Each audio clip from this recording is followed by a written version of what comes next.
think that bird is injured and it needs any kind of care, we will send out our Raptor rescue team, our amazing volunteers who have signed up to go and pick up any birds from where they were found and bring them to our hospital. Once we get the bird into our hospital, we do an initial evaluation of basically their entire body. Now, you may have seen other programs at our facility where they bring out birds. Now, a big difference between our avian ambassador team and our rehab facility is I work with all wild birds. So these wild birds really, really don't like being around people. They get very stressed, they get very nervous. So I could not bring out a bird for y'all to see, but I do have an amazing stand-in here that will help me show you how we care for these birds. So, yeah, when we get a bird in, we do an initial evaluation. Now, what do you guys think is the most dangerous part of this bird? Yes. Their beak. That is an excellent guess, but it's actually their talons. So, like if you're handling a mammal, let's say a cat or a dog, it's absolutely the most dangerous part of their body is their mouth. You don't want to get bit by a dog, you don't want to get bit by a cat. But when you're handling a bird, the strongest part and the most likely for them to damage you with is absolutely their talons. So when you're handling a bird, you want to get a good firm grip on their talons. So when we're doing an evaluation, there's one person holding the bird securely, and they do that by getting a good firm grip, making sure they can't move their legs. They also will take their arms and tuck their wings in, because we don't want that bird flapping around, because then it might damage its feathers trying to get away. We don't want it to damage its feathers. Then we get a good grip on its head. Now, I said the feet were the most powerful part, most likely to hurt you, but you absolutely still don't want to get bit by a bird. That still hurts a lot. So we get a good grip on their head and make sure they can't bite us. And now I am properly holding my bird. And then the other person would do an evaluation on the entire body of this bird. So what we generally like to start with when we're evaluating is our bird's head. So first, when we're evaluating our bird's head, we check for any blood in the nostrils, maybe anything we can see in their ears, any bruising in their ears, any bruising on their head, any blood in their mouth, in their beak. That might indicate that they're coming into us with some problems. Maybe they hit something, got hit by something. Our most common injury we see at our hospital is being hit by cars. So a very common thing is seeing that bruising, like in their ears, in their nose. After we check out all of those areas, we also check the skull for like any soft spots where we think they might have maybe hurt their skull. After that, we will look at their eyes. So I have two different skulls here. I have one from an owl and one from a hawk, and you can see there's a very, very big difference between these birds. So owls have very, very large eyes, and they have bone rings that hold their eyes in place. So if I were to want to look around, I can just kind of move my eyes around. Owls can't do that. They have this giant ring just holding them in that position, so they need to move their whole head turn. But yeah, so they definitely have different eyes. When we're examining the eyes, we check the outside for any visible damage on the outside of their eye. After that, we can use a very handy tool called an ophthalmoscope that allows us to look inside of their eye, look at the back of their eye, see their retina, see if there's any damage, any tears, any blood in the back of their eye, any debris in the back of their eye, anything that would indicate to us that they're having trouble seeing out of that eye. All right, after we have examined our eyes, checked out the eyes for any problems, we will then move on to our bird's wings. So, when we are examining our bird's wings, as you can see, it is very, very hard to see under the feathers. These birds are completely covered from head to toe. It would be hard for us to see any injuries they have. So, when I am examining a wing for any potential problems, I'm primarily using my sense of touch. I'm feeling the wing all the way down the bone to kind of check for any fractures, maybe any scabs, any open wounds I might feel. If I feel like there's a problem in a certain area, I might be able to part some feathers and really get a closer look at that area. If I were to find any scabbing, any open wounds, I would go ahead and clean out that wound. I would flush it out and then disinfect the area and then put on a bandage. If I were to find any broken bones, I would make a cast for that. So what we can do is we can kind of align those bones to make sure we want to absolutely have them heal back in a straight line. We don't want them healing crooked or anything. So we want them to heal properly. What we'll do is we'll take their wing and kind of make a bandage so it holds that wing in place, allowing or kind of restricting their movement and letting that bone heal straight. After I've checked out my wings, look for any damages on the wings, I will then check out a bird's legs and feet. So with the legs, I'm kind of doing the same thing that I am doing with their wings. I'm feeling their bones all the way down their legs, checking for any scabs, broken bones. We treated them in very similar ways. We'd disinfect any wounded areas. We would make a cast for their leg, hold that in place, let that heal properly. So then I move on to my feet. We have a very, very common injury that we see on a bird's feet. It's called bumblefoot. So that is basically a giant sore on one of their feet. And they get that sore because, let's say they have one injured leg. Of course, putting your weight on that leg would hurt a lot. You don't want to do that. They don't want to do that. So what they'll do is they'll kind of balance on one foot, putting all of their weight, all of that pressure on just one of their feet, and that can create that giant sore on the bottom of their foot. So what we do for that is we can take some padding, we can wrap it onto the bottom of their foot, kind of create a layer, something like a shoe or boot.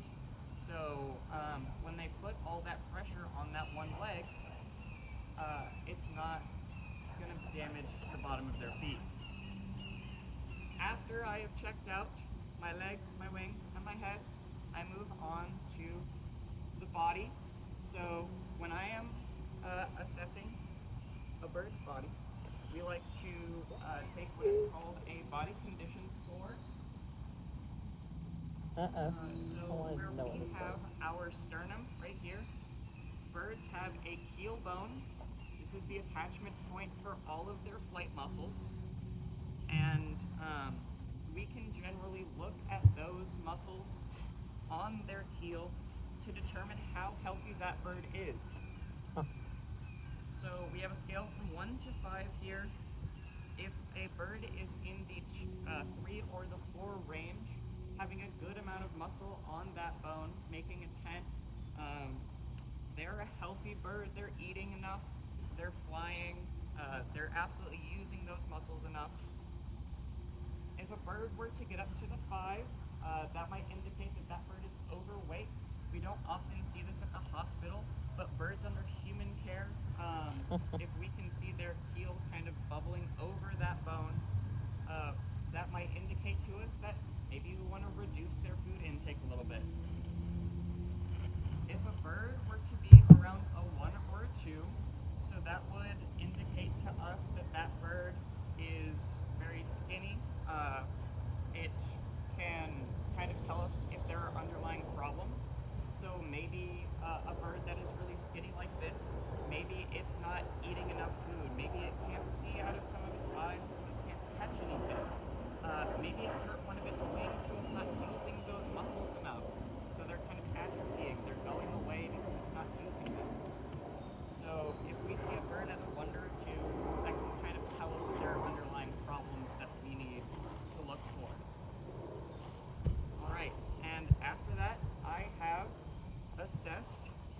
the general health of my bird. If we think that bird is able to be rehabilitated, if we accept it into our hospital, if it can go back into the wild, we'll admit it into our hospital. We'll care for it. Like I said earlier, we deal with wild patients, and they absolutely do not like being around people. So we don't house our birds inside of our hospital. We keep them in outdoor enclosures that can kind of let them be more in their natural environment, let them hear the sounds that they're usually hearing instead of the noisy inside of a hospital. So we keep them in outdoor enclosures of varying sizes depending on what they need and how far along in the process they are. When a bird just gets into the hospital, we have them in tiny enclosures, tiny condos that allows us to have easy access to those birds to give them their medication, any treatment they need. Maybe they need wound care, any bandage changes, things like that. As a bird heals and as it kind of progresses in the rehabilitation process, we will move them into larger and larger enclosures where they will be able to fly around. A lot of the times, our birds, being in those tiny condos where they first start out, they're of course not flying enough, they're not using their muscles enough. So as our birds get farther along, we also exercise them. We'll have them fly back and forth in those larger enclosures to kind of build that muscle. And when we think our bird is flying very well, all of their injuries are healed, we can't see any underlying problems with them anymore, we think they're good to go back into the wild, we will do a final evaluation, a flight evaluation of them, where we look for several things. The first thing we look for when we're evaluating a bird's flight is we want them to stay steady. We don't want them dipping down when they're flying. If they're dipping down, that might tell us that maybe their muscles aren't built up enough. Maybe they need to do more exercise. If that bird... Right, that is our red-legged Seriama bash. He likes to scream all the time. Red-legged Seriama bash. Over 2 miles away. We'll go see her in a minute. It's just the sound that they make. He just does it. Ha It's just something they do all the time. It sounds like laughing. But yeah, when we're evaluating flight, we also want to make sure they're not wobbling. If they're wobbling, that might tell us that they're favoring one side of their body. Maybe one wing is flapping a little stronger than the other, making them go one direction and have that wobble. Another thing we look for is, are they perching? Are they landing well? So when they're flying from place to place, we want them to be able to land on that. We don't want them to miss. We don't want them to be able to not make it there, because maybe that means their eyesight is bad. Maybe that means their wings are damaged a little bit, so they can't slow down like they normally can. Finally, we want them to glide. That also shows us that they have the appropriate amount of muscle that lets them kind of generate that force to glide across without having to flap the entire way. And if our patient shows us all of those things, that it's flying well, that it's landing well, that it can see well, it will be deemed releasable back into the wild. So we will go ahead and put that bird back where we found it usually.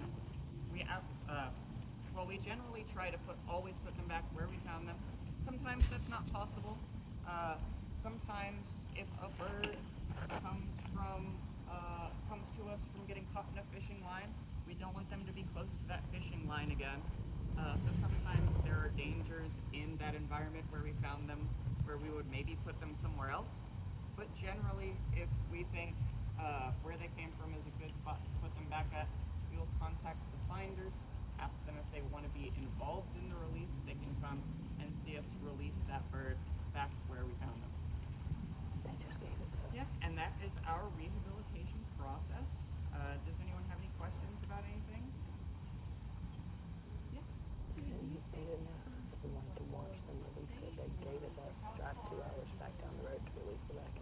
That depends. So in the general Charlotte area,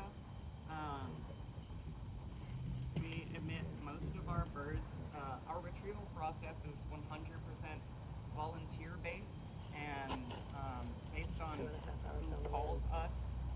So a lot of the times we don't have volunteers that can go out very far to get birds, maybe in like Raleigh or in the mountains. So most of our birds come from the general Charlotte area or a little bit outside of that. If the finder is willing to bring that bird to us, they can absolutely come from all around the state. But we also have a large list of resources, so if someone were to call us from far away, we would be able to give them the number of someone who can help them. We also have that list of resources in case someone calls us with a non-raptor. We are a raptor specialist facility, so we don't take in anything other than raptors, but we can give them the number of someone who can help that animal. How do they tend to tolerate so they're wild animals when they've got a hat or a bandage? I'm guessing Yeah. not really. No, so we generally, when they have those bandages, we have to check on them every day, because, having a cast on is uncomfortable, and they don't know why they have it on. It's just a thing on their body that doesn't feel great. So they will, a lot of the times, they'll try to pick at it, they'll try to get it off. Especially owls. Owls are very prone to picking at their bandages. So sometimes we have to reinforce those bandages. We'll put tape on them. We'll make little tabs on the bandage that they can chew on so they don't destroy the actual part that's helping them. But yeah, we very, very often have to change those bandages and make sure they're still on. Do we have to do a lot of surgeries?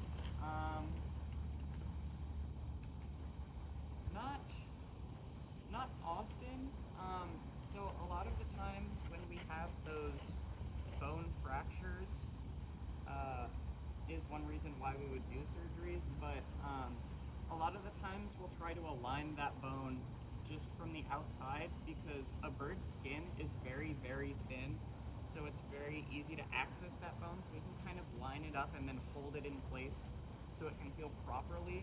If we're starting to see that bone isn't healing properly, or we have an extra, if we have an extra difficult case, our wonderful veterinarians are able to implant a metal rod into that bone, kind of holding it in place, but I think that's something that doesn't often happen. But yeah.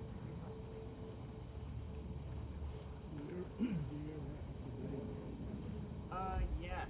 So another thing we do if we find broken bones is we take x-rays of their body. So I have a couple x-rays here if y'all would like to pass that around. This is a healthy bird.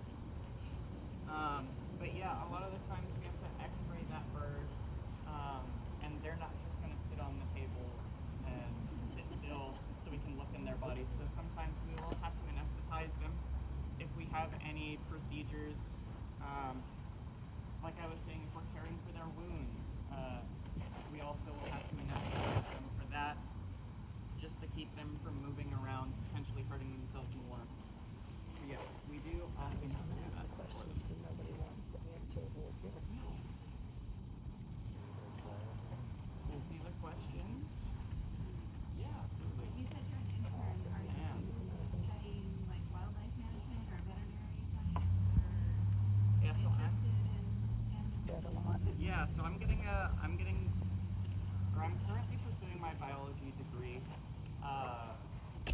with the intention of working with animals, doing things like this in the future. But I absolutely intend on working at Everybody these saw it? facilities in the future. And this is a wonderful opportunity to kind of get me into it.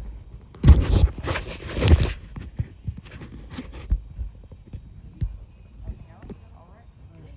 How many people work there at the hospital? Around 8 staff members. And it's mostly like vets and Volunteers or?